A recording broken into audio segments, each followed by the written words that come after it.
আল্লাহ আমার ছেলেকে তুমি সুস্থ রাখো, সুন্দর রাখো, ভালো রাখো। আর মৌসুমী, তোমার ছেলেকে নিয়ে আমি নামাজে যাচ্ছি, জুমার নামাজ। মৌসুমীর কাছে ছেলে ফারদিনের অনুরোধ বাবার কাছে ফিরে আসার। ওমর সানি মৌসুমীকে অনুরোধ করলেন যেন তাড়াতাড়ি মৌসুমী তার কাছে ফিরে আসেন। এ সময় বাবা ছেলে দুজনেই কান্নায় ভেঙে পড়ে। এরপরও কি নায়িকা মৌসুমীর মন গলবে না? ওমর সানির সাথে কি আর দেখা যাবে না মৌসুমীকে? ৩ বছর আগে ওমর সানিকে বাংলাদেশে একা রেখে চলে গেছেন মৌসুমী। শুধু মৌসুমী না, ছেলে মেয়ে, ছেলের বউ সবাই থাকেন বিদেশে। ওমর সানি একাই বাংলাদেশে থাকেন। মৌসুমী তো বলেই দিয়েছেন তিনি আর বাংলাদেশে ফিরবেন না, আমেরিকায় মায়ের সাথেই থেকে যাবেন। এদিকে বেশ কয়েকবারই খবর ছড়িয়ে পড়েছে মৌসুমী ওমর সানি আলাদা হয়ে গেছেন। তাই ৩ বছরেও তারা একবারের জন্য মিলিত হননি।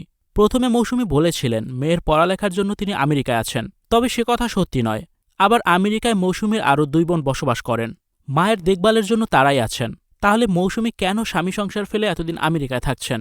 মৌসুমী ওমর সানির সাথে ভিডিও কলেও কথা বলেন না।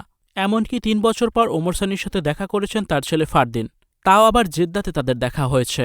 ছেলেকে পেয়ে ওমর সানি কান্নায় ভেঙে পড়েন। মৌসুমীকে দুজনই অনুরোধ করেন যেন মৌসুমী তাড়াতাড়ি তাদের কাছে ফিরে আসে। এ সময় ওমর সানিও কান্না করে মৌসুমীর কাছে অনুরোধ করে। শোবিজের সবার চাওয়া ওমর সানি মৌসুমীর সংসার যেন টিকে যায়। ভিউয়ার্স, বিষয়টি নিয়ে আপনাদের কি মতামত কমেন্ট করে অবশ্যই জানান, আর ভিডিওটি শেয়ার করার অনুরোধ রইল।